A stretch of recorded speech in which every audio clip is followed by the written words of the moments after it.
জুলাই মাসের শেষ দিক। সারাদিন আকাশে মেঘ করলেও বৃষ্টি হয়নি এক ফোঁটাও। উল্টে গরমটা আরও অস্বস্তিকর হয়ে উঠেছিল। রাত নামার পর বাতাস একদম থেমে যায়। চারিদিকে এমন চাপা গরম, যেন ঝড় আসার আগে পৃথিবী নিঃশ্বাস আটকে আছে। রাত প্রায় 10:30। সৌম্য বাইক নিয়ে কৃষ্ণনগর থেকে ফিরছিল।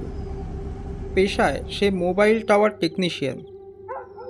সারাদিন ফিল্ড ওয়ার্ক করে ফিরতে দেরি হয়ে গেছিল। গুগল ম্যাপ শর্টকাট দেখাচ্ছিল, তাই মেইন রোড ছেড়ে সে গ্রামের ভেতরের রাস্তা ধরেছিল। রাত যত এগোচ্ছিল চারপাশ তত ফাঁকা হয়ে আসছিল। দুপাশে শুধু ধান ক্ষেত, মাঝে মাঝে বড় বড় বটগাছ চোখে পড়ছিল। কোথাও মানুষ নেই, এমনকি কুকুরের ডাকও না, শুধু বাইকের ইঞ্জিনের শব্দ। এরপর হঠাৎই তার বাইকের হেডলাইট কয়েকবার ব্লিঙ্ক করল। তারপর ড্যাশবোর্ডের টাইম নিজে থেকেই রিসেট হয়ে গেল। 12টা। সৌম্য এক প্রকার বিরক্ত হয়ে বাইক থামাল। ঠিক তখনই দূরে একটা ক্ষীণ হলুদ আলো দেখতে পেল। কাঁচা রাস্তার বাঁকে একটা ছোট্ট দোকান, টিনের চাল, সামনে আধভাঙা বোর্ড ঝুলছে। বাতাস না থাকলেও বোর্ডটা কিচকিচ শব্দ করে দুলছিল। হেডলাইটের আলো পড়তেই লেখাটা দেখা গেল, অন্নপূর্ণা ভাণ্ডার। দোকানের সামনে একটা পুরনো কাঠের বেঞ্চি, পাশে ঝোলানো হ্যারিকেন ল্যাটার্ন। কিন্তু আশ্চর্যের ব্যাপার, এত রাতে দোকান খোলা কেন? সৌম্য বাইক দাঁড় করিয়ে বলল, কাকু একটু জল হবে? ভেতর থেকে সঙ্গে সঙ্গে কোনো উত্তর এলো না। শুধু অন্ধকারের মধ্যে যেন কিছু নড়ল। কয়েক সেকেন্ড পর একজন বৃদ্ধ ধীরে বেরিয়ে এলো।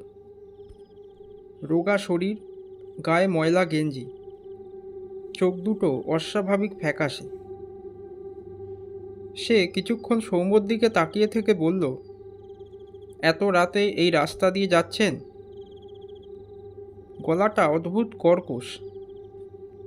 সৌম্য হেসে বলল, শর্টকাট ধরেছিলাম।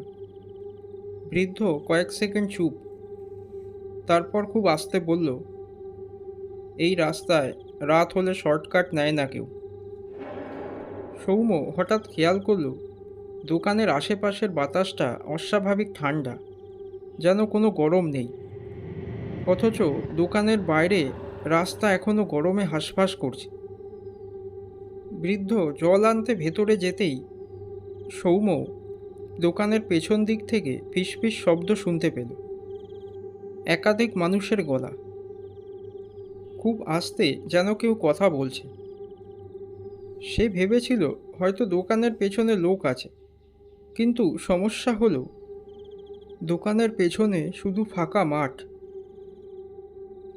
ঠিক তখনই দোকানের পাশে দাঁড়িয়ে থাকা তার বাইকটা নিজে থেকেই হালকা কেঁপে উঠল। তারপর হর্ন একবার নিজে থেকেই বাজল। সৌম্যর এবার একটু অস্বাভাবিক লাগতে শুরু করলো। এরই মধ্যে বৃদ্ধ জল নিয়ে ফিরে এলো, কিন্তু গ্লাস দেওয়ার সময় তার হাত কাঁপছিল।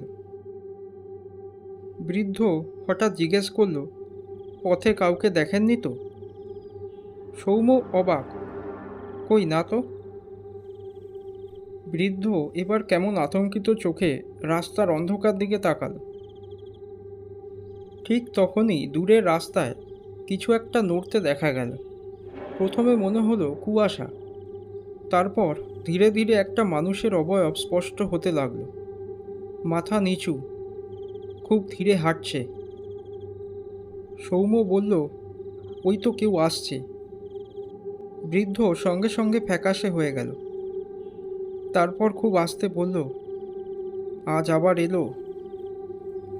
বৃদ্ধ নিচু গলায় বলল, 3 বছর আগে কালবৈশাখী রাতে এই রাস্তার উপর একটা বাস উল্টে গেছিল। অনেক লোক মারা যায়। তারপর থেকে মাঝরাতে ওরা নাকি রাস্তা ধরে হাঁটে। সেই লোকটা এবার দোকানের কাছাকাছি চলে এসেছে। কিন্তু অদ্ভুতভাবে তার হাঁটার কোনো শব্দ নেই। কাদা রাস্তা, তবুও না। ঠিক তখনই বিদ্যুৎ চমকালো, আর সেই আলোতেই সৌম্য দেখল রাস্তার উপর একজন না, অনেকগুলো মানুষ দাঁড়িয়ে, সবাই মাথা নিচু করে। আর অস্বাভাবিকভাবে তখনই বিদ্যুৎ চমকাচ্ছিল। আবার বিদ্যুৎ চমকাতেই কয়েক সেকেন্ডের জন্য মুখগুলো দেখা গেল। কারো কপাল ফাটা, কারো মুখে কাদা, কারো চোখ পুরো কালো, যেন ভয়ঙ্কর অ্যাক্সিডেন্টের পরের অবস্থা। অর্ণব যেন বিশ্বাস করতে পারছিল না সে স্বপ্ন দেখছে নাকি বাস্তবে দাঁড়িয়ে। বৃদ্ধ হঠাৎ চিৎকার করে উঠল, বাইক নিয়ে পালান এখনই। ঠিক তখনই দোকানের হ্যারিকেন ল্যাটার নিজে থেকেই নিভে গেল। চারিদিকে অন্ধকার, শুধু রাস্তার দিক থেকে ভেজা পায়ের শব্দ এগিয়ে আসছে। সৌম্য এক মুহূর্ত দাঁড়িয়ে না থেকে দৌড়ে বাইকে উঠল। কাপা হাতে সেলফ স্টার্ট চাপতেই বাইক একেবারে স্টার্ট নিল। শেষবারের জন্য একবার পেছনে তাকাতেই তার শিরদাঁড়া দিয়ে হিমশীতল স্রোত বয়ে গেল। সে দেখল অন্ধকার রাস্তার উপর দাঁড়িয়ে থাকা কয়েকটা ভেজা মানুষ, আর তাদের মাঝখানে দাঁড়িয়ে অন্নপূর্ণা ভাণ্ডারের বৃদ্ধ দোকানদার। চোখ যেন লাল ঠিকরে বেরিয়ে আসছে। সে আর দাঁড়িয়ে থাকতে পারল না। পরদিন সকালে কিউরিওসিটি সামলাতে না পেরে সৌম্য আবার সেই রাস্তা খুঁজতে যায়। কিন্তু গিয়ে সে অবাক, সেখানে কোনো দোকানই নেই। শুধু একটা ভাঙা সাইনবোর্ড পড়ে আছে কাদার মধ্যে, তাতে মুছে যাওয়া অক্ষরে লেখা অন্নপূর্ণা ভাণ্ডার। সেই দিনের বেলাতেও সৌম্য আঁতকে উঠল। শেষ হলো আজকে আমাদের নিবেদন অন্নপূর্ণা ভাণ্ডার। দেখা হচ্ছে আবার পরের ভিডিওতে অজানা কোনো ভৌতিক গল্প নিয়ে। সবাই খুব ভালো ও সুস্থ থাকবে।